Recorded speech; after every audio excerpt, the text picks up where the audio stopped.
ndafara ndichinzwa mharidzo yaBishop muibati, nokuti mharidzo yavo yeshoko menyu raJesu rabata imi kwete spadhara.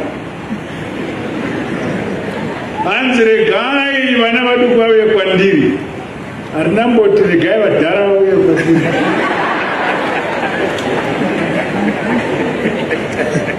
Saka Bishop wabva varatidza kuti kuungana kwamaita uku Jesu Kristu pachake anozvifarira.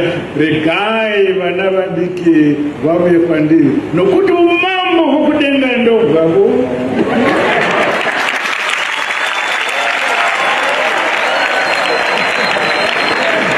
Saka ndaidza kubvunza Hwedenga, wedu umambo huri kupiwo?